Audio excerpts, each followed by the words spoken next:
Always saying it preschool. Okay, we should be set.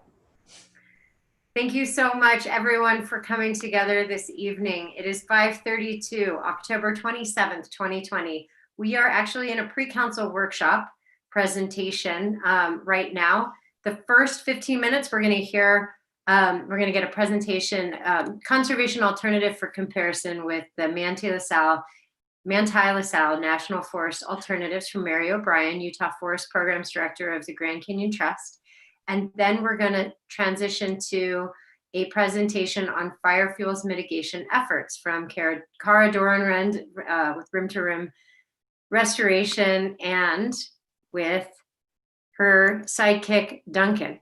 So Mary O'Brien, welcome and take it away. Thanks for joining us. Oh, thanks so much for letting me have just a few minutes to run through what's a kind of complicated process. We all know Manti-La Sal National Forest is extraordinarily important for Moab's water, Moab's watershed, all the recreation, whether it's hiking, climbing, off-road vehicles, hunting, you name it. It's and increasing recreation there. Its last forest plan was 34 years ago in 1986. So as far as this forest plan process goes, I want to make 3 points and 2 suggestions. And the 3 points have to do with you have time, there's a process, and you have 2 draft alternatives. So in terms of time, your comments will be due probably the start of March, because although public comments are being taken as of October 1st, the formal National Environmental Policy Act or NEPA EIS process has not started. That has to start with a Federal Register notice, at which point the scoping period starts, which will be 60 days. That's likely to happen at the start of January. Although the forest had hoped it would start earlier. So then as far as the process, and this is what a lot of people get confused on, the purpose of a scoping process is for an agency, in this case, a Forest Service, Manti-La Sal, says, here's what we're thinking of proposing. And then that scoping period, which will be 60 days, the purpose of it is to generate alternatives for a draft EIS, which would come out sometime in 2021. So what people can often get confused about, here's the forest plan, now we've got to react to it. But no, that's put out so that people can react to it and improve it, or make suggestions, or suggest an alternative. Now, several conservation organizations have worked for almost 2 years now on a comprehensive alternative. That is comprehensive in that it covers all 60 sections of forest management. And of course, it's Moab District, Monticello District, Farron Price District, San Pete District, up more toward Price, the town of Price, which is the headquarters for Manti-La Sal. So that's the process.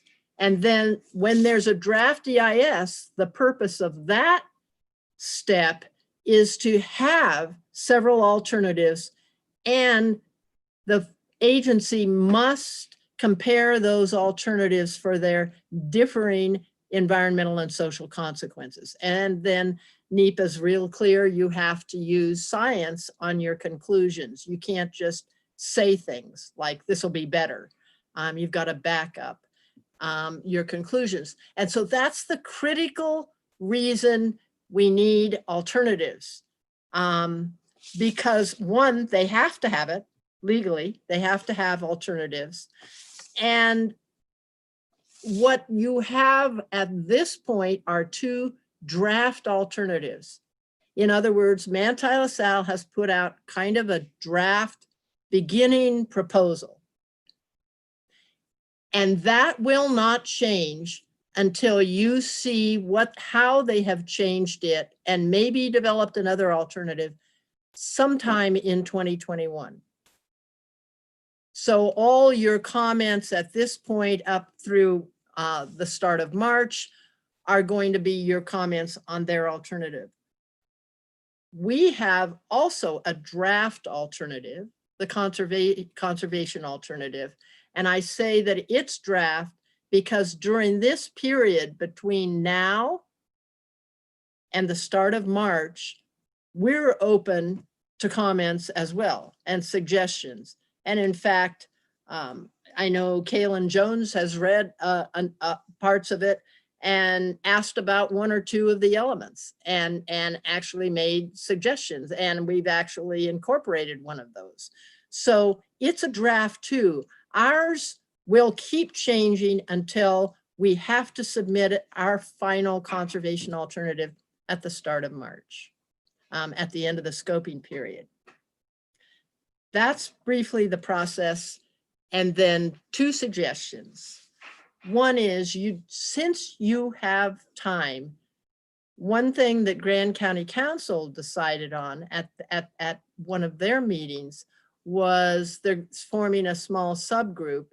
And it's, oh man, why am I thinking? Evan Clapper and Mary McGann volunteered to be the two that we're going to kind of systematically go through the most important for them, for Grand County, for whatever their interests were, parts of both alternatives in discrete kinds of meetings, maybe 3 meetings, maybe 4 meetings. One suggestion would be that maybe 1 or 2 of Moab City Council might want to contact Evan and Mary and say, why don't we join the effort and together kind of systematically compare the alternatives. And it may be that Castle Valley Town Council will have a representative. That way, all of the different agencies don't have to go through separately their own process, and they hear each other's comments.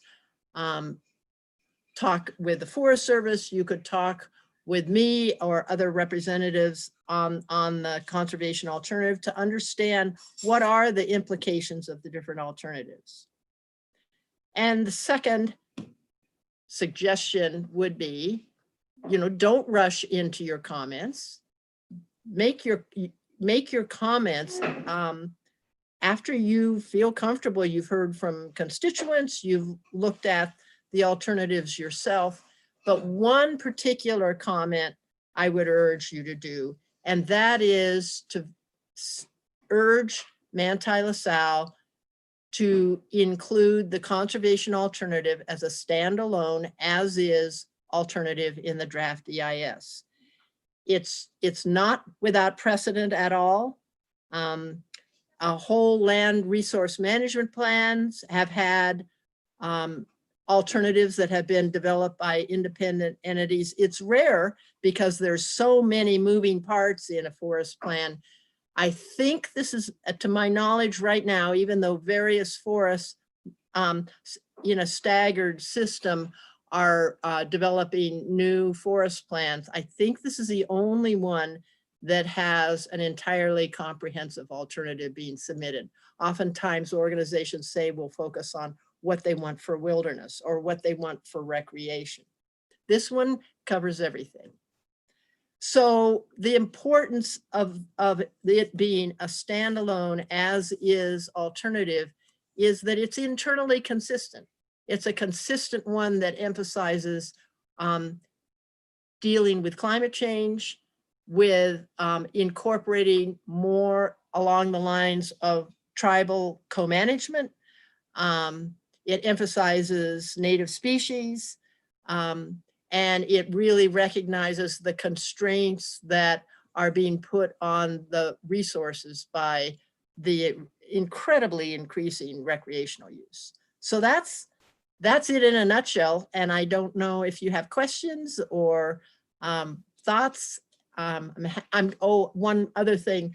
I have sent you an email an example of a comparison chart.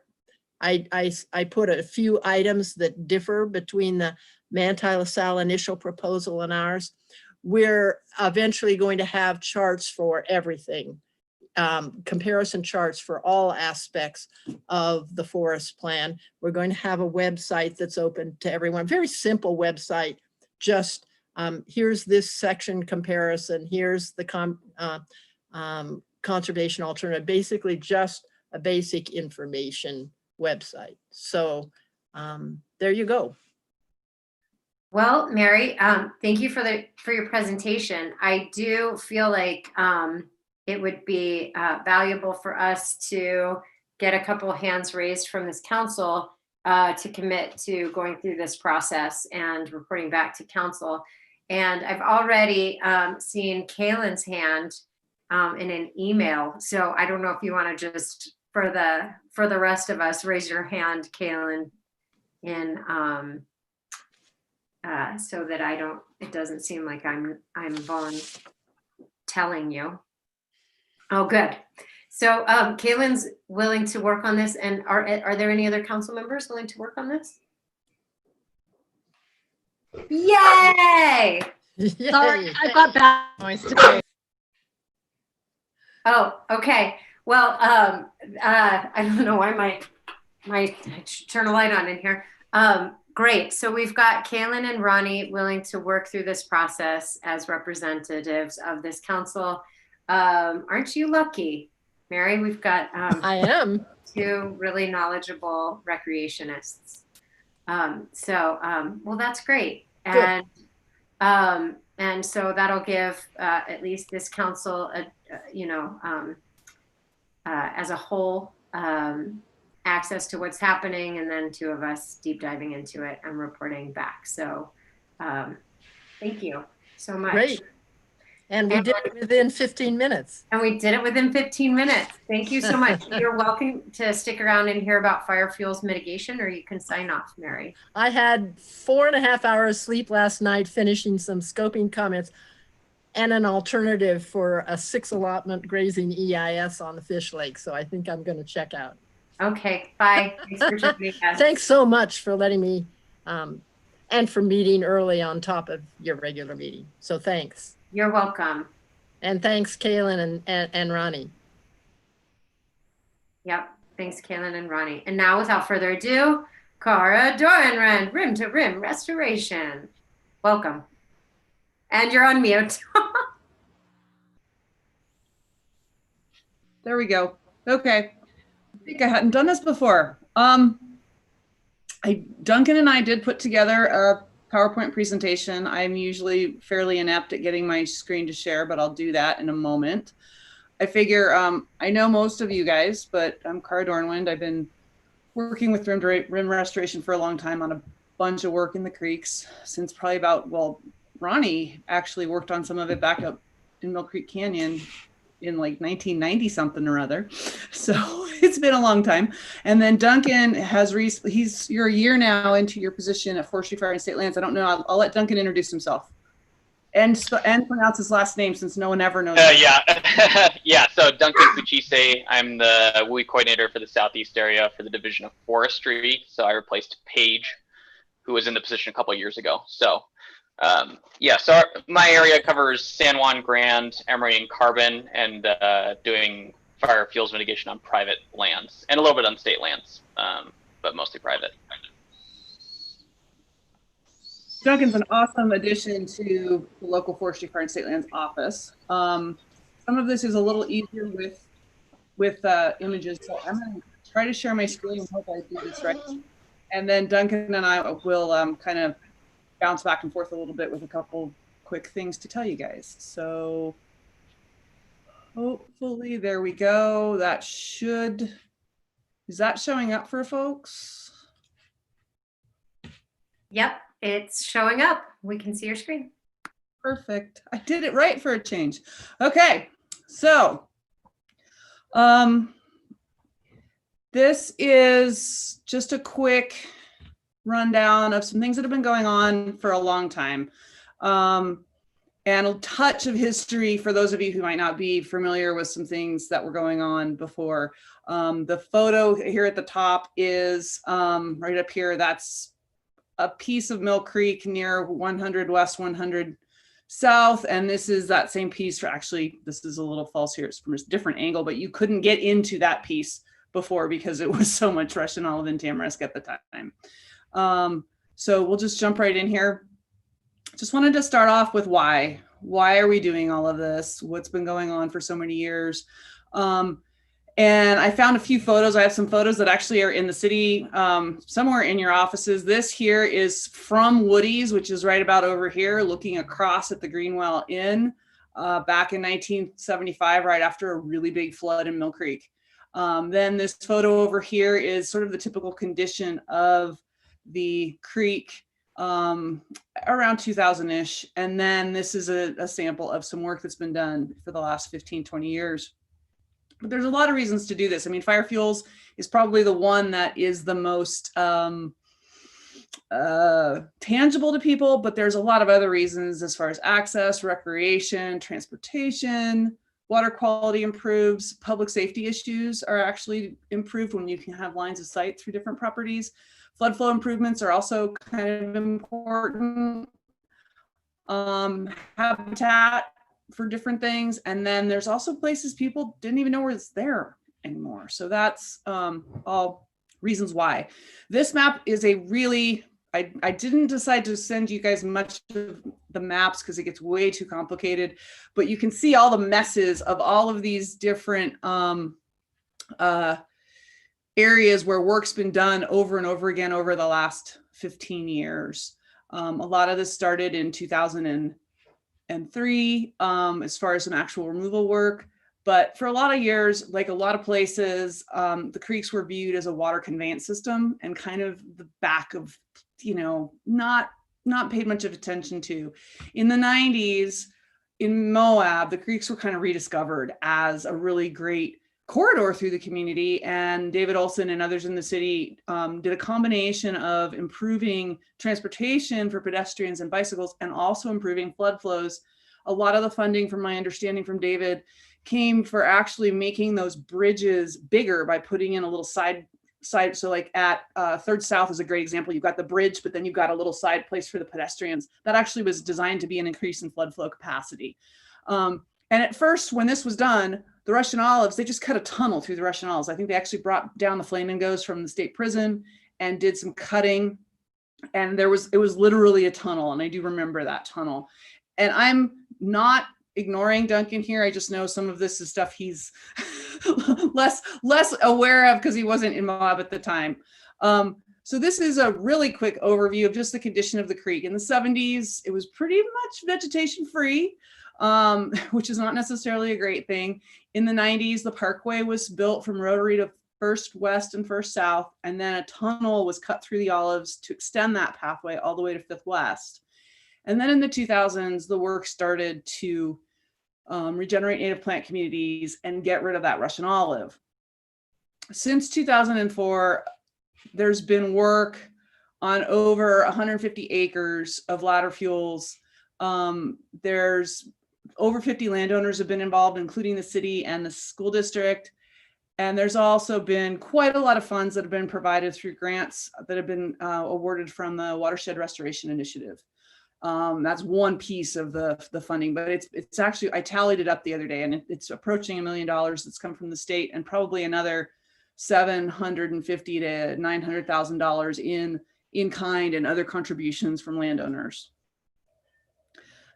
Everything started fairly slowly. There was a National Fish and Wildlife Foundation 5-star grant that I applied for work up in Mill Creek Canyon. They told me that we got the grant like 4 years after I applied. And so we used it in town instead, and they were fine with that. And then the Nature Conservancy started working on things. And then there was some private property owners. And then for those of you who were in town at the time, there was a huge fire in October of 2008. I remember waking up in my bedroom here in my house and everything was bright red. And then that's really when a lot of things kicked in, and Forestry, Fire and State Lands and Rim to Rim partnered together, which worked really well, having a combination of a nonprofit entity and a government entity. And then things really started to kick off. Where'd my mouse go? There we go. Then, did I skip one? No, then kept working upstream, kept working, bouncing around. We intentionally worked in patches. Partially at first it was because of finding willing and engaged landowners. But after a while, it also became really clear that small patches were easier to maintain and easier to keep clear of the Russian olive and easier to have native plants regenerate, which gave us a better basis for a fire resilient creek. And then more recently, we've been working on mapping all the hydrant locations and densities of residential neighborhoods so that we're maximizing our fuel break potential. And then a lot more work with Forestry Fire State Lands and Moab Valley Fire, among others. And for those of you who use the bike path often, you can see the patches start to get linked together. So basically from Rotary Park down to Fifth West, all those patches are now linked together. There's still plenty more to do, but they're all linked together. And then for those of you might remember in 2011, when we had the big flood, we also had another fire that started actually right near where we had cleared some trees around some cottonwoods in Anonymous Park and then moved out towards the river. And from here on out, I am going to turn this over to Duncan for whatever he has to say about various things. And you can tell me, Duncan, when to forward this on, and if you want me to go back to anything. Copy. Yeah, I don't know that I have much to say about 2013 to 2016. So I don't know if you want to finish that out. The only thing really in here is just we've really focused more on Pack Creek, and just continuing to focus. And then the green arrows reflect that we're also working more on places that are not regenerating native plants well. We're working on doing more revegetation. So we have some EPA 319 funds that have been actually really helpful for that as well. So here we come into the Cinema Courts fire and probably where and then Duncan has been involved with work in the creek since then, pretty much. Yeah. So I actually started with the Conservation Corps in town doing clearing along Mill and Pack Creek. And now I hire those folks to do it. So, Cinema Courts fire, not much to necessarily say about that hasn't been said. But that has been a big impetus for putting a lot more funding into olive removal and other invasive tree removal, or considering elm and locust and all these other invasive trees that we have here. We've been working closely with Team Rubicon. They had their 2018 operation in Anonymous Park with 60 folks for 4 days. And then, I'm sure many of you are aware that we were supposed to have them back here last spring, and obviously that all got canceled. That was right about coronavirus time when it all started. So we're still looking in the future to bring them back. They're trying to bring 200 to 300 people here to do removal work for 8 days in different areas of the creek. And that's something that we have been jointly planning on for a while, and we hope happens and can get picked up again once people can travel in groups again.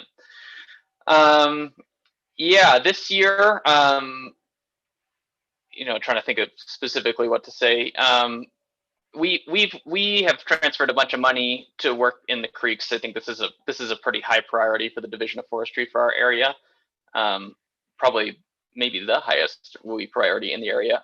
So we've transferred about $30,000 in landscape scale restoration money to do work in the creeks. We transferred another $75,000 from state fire assistance money.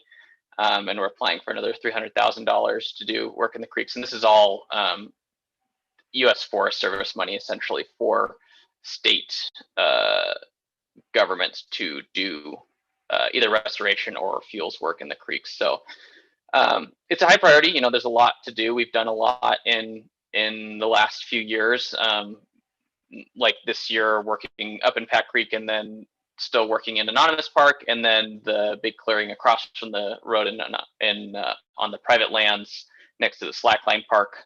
And actually we'll have folks there tomorrow doing more clearing. So there's still a lot to do. It's really expensive work. Finding funding for it takes time and can be difficult. So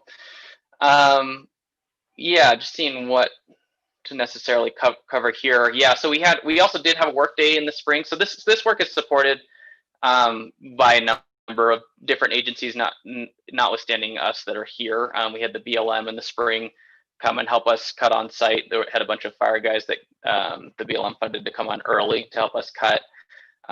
We've received a lot of money that have been funneled out of BLM and maybe not Forest Service, but this is also a priority for the agencies want to see this done too. So we have a lot of interagency support, including DWR, who's currently working on the Matheson doing some olive removal as well. And this ties into a bunch of different projects that are happening up and down the Colorado as well. So there's a very large network of people that are working to get this done. So that's what I got, Cara. That was kind of all over the place, but. No, it's a bit, it's awkward doing this, sitting in different rooms too. So, so I guess the last thing I just would want to end with is, in addition to all these other things we've talked about, as far as, improving the fire safety of the community and making the creek more fire resilient and improving habitat and all these things, I think the other thing I've really noticed in the last few years is that I think it's a really great opportunity for building community as well, because it requires collaboration, it requires communication and working together. This is not something, there's 250 landowners throughout the creek corridor. There's state agencies, there's local agencies, and then we have all of these federal agencies that are stationed nearby and live in our community. And so I think that it's a really great way to actually build community, which I think is something in this day and age that's not always easy to do. This is a photo of the middle school class last year helping do some revegetation near the Cinema Courts location. I could go on for far too long. So at this point, I think I'll just take this back, I think that's the last one anyway. It is. Now I can't see anything. And I will stop sharing screen so that if there are any questions, I think the biggest thing moving forward, Duncan and I are still working on grant proposals together to do work on private and city-owned properties as well as county. And I just wanted to make sure you all know that this sort of work is still going on and there's still a lot more of it to do. And it is about a whole lot more than fire fuels removal. So, Cara, it's 6 o'clock. So we're going to have any questions that the council has. We're going to have them email you.